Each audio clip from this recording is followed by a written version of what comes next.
So ఈ రెండు కూడా దృష్టిలో పెట్టుకొని కొంచెం షెడ్యూల్ ఖరారు చేస్తే బాగుంటుందని చెప్పి నేను కోరుకుంటున్నాను. గౌరవ మంత్రి గారు. అధ్యక్ష, 1 minute. సాంశివరావు గారు. సార్, ఆర్టీసీకి సంబంధించి విద్యుత్ బస్సులు ప్రవేశీకరణకు సంబంధించి చర్చ జరుగుతూ ఉంది. ప్రశ్న: ఈ సందర్భంగా ఆర్టీసీ కార్మికులు తీవ్రమైనటువంటి మనోవేదనకు గురై ఉన్నారు.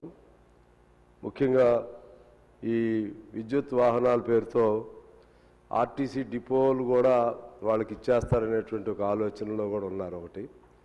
రెండోది, ఆ మధ్య వాళ్ళు ఒక సమ్మెకు పిలిపిస్తే ప్రభాకర్ గారు నేను చొరవ చేసి ఆ సమ్మెను జాయింట్ కమిటీగా ఏర్పాటు అయ్యి వాళ్ళ సమస్యలపైన సమ్మెకు పిలిపించాను. అధ్యక్ష, మంత్రి గారు నేను ఇద్దరం కలిసి, వాళ్ళ కోదండరామ్ గారు, మేము ముగ్గురం కలిసి ఆ సమ్మె జరగకుండా సమస్యలు పరిష్కారం చేస్తారని వాళ్ళకి హామీ ఇవ్వటం జరిగింది. వారి దగ్గరికి కూడా పదే వస్తూ ఉన్నారు. ముఖ్యంగా 2 ప్రధానమైన అంశాలు ఉన్నాయి. ఆర్టీసీని ప్రభుత్వంలో విలీనం చేయటం అనేది అది పాలసీ మ్యాటరు. అంతకుముందు గత ప్రభుత్వం హామీ ఇచ్చింది, ఈ ప్రభుత్వం కూడా హామీ ఇచ్చింది.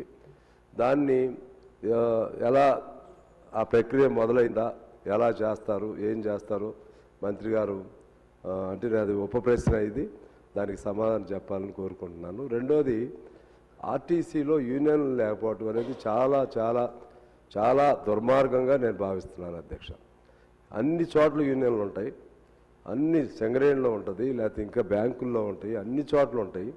ఆ పాపం వాళ్ళు ఏం పాపం చేశారు? వాళ్ళకి కనీసం మినిమం వేజ్ కూడా రానంత జీతాలతో పనిచేస్తారు. వాళ్ళు రేయింబౌళ్ళు పనిచేస్తారు. వాళ్ళకి అసలు యూనియన్ పెట్టుకుంటే వాళ్ళ సమస్య ఏదో బార్గెన్ చేసుకునే అవకాశం ఇవ్వకుండా ఈ డెమోక్రటిక్ సిస్టంలో ఇదేమన్యాయమో అర్థం కావట్లేదు. అధ్యక్ష, ముఖ్యమంత్రి గారు కూడా ఒకసారి మేము కలిసినప్పుడు యూనియన్లు ఉండాల్సిందే, యూనియన్ లేకుండా ఎట్లాగూ సిస్టంలో అని కూడా అన్నారు. మరి మీరు సొంత నిర్ణయాలు చేస్తున్నారా, లేకపోతే మీరు అధికారులపైన ఆధారపడుతున్నారా, అధికారులు ఏమైనా మిస్లీడ్ చేస్తున్నారో మేము చాలా బాధతోనే మిమ్మల్ని, ప్రభుత్వాన్ని నేను ప్రశ్నిస్తున్నాను. ఎందుకంటే అధికారులకి ఏది ఉండొద్దని కోరిక ఉంటుంది. కొంతమందికి అందులో ఆర్టీసీలో పోలీసు అధికారులను పెడతారు ఎక్కువ. మీరు ఎండీగా పోలీసు అధికారులను పెడితే వాళ్ళకి పోలీసు దర్పం, లాఠీ దర్పం ఆ పద్ధతుల్లో వాళ్ళు ఉంటున్నారు. అరే వాళ్ళు మన వ్యవస్థ అనేక పదుల సంవత్సరాల నుంచి ఉంటున్నటువంటి ఆర్టీసీని వాళ్ళు బతికించి చేస్తుంటే వాళ్ళ సంక్షేమం పట్టకపోతే మనం ఎట్లా ప్రజా పరిపాలన అయిద్దో ఆలోచన చేసుకోవాలి. నేను బాధతో చెబుతున్నాను మా మంత్రి గారికి. అలాగే మా ఉప ముఖ్యమంత్రి గారు కూడా ఉన్నారు.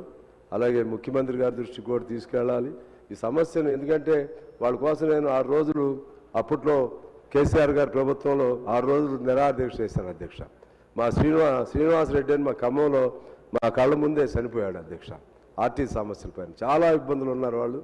దయచేసి దానికి ఏదైనా పరిష్కారం చేయాలని మీ ద్వారా ప్రభుత్వాన్ని కోరుకుంటున్నాను. గౌరవ మంత్రి గారు.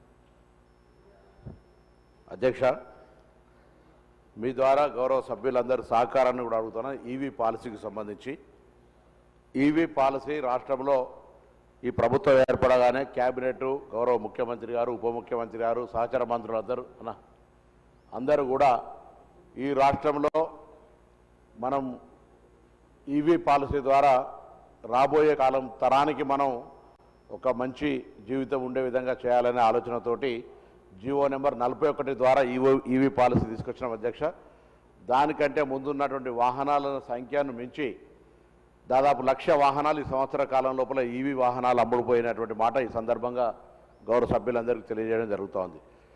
ట్యాక్స్ ఎగ్జంప్షన్, రిజిస్ట్రేషన్ ఎగ్జంప్షన్ 100% తోటి జీవో తీసుకొచ్చినాం. మనం తీసుకొచ్చిన తర్వాత వేరే రాష్ట్రాలు తీసుకొచ్చినటువంటి మాట ఉంది.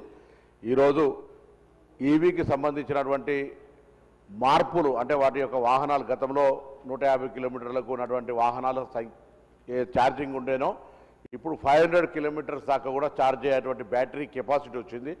దాని మీద ఇంకా కూడా రివ్యూస్ జరుగుతూ ఉన్నాయి దాని యొక్క కెపాసిటీని పెంచడానికి సంబంధించి. తర్వాత ఛార్జింగ్ స్టేషన్స్కు సంబంధించి కూడా గతంలో కంటే ఆర్టీసీతో పాటుగా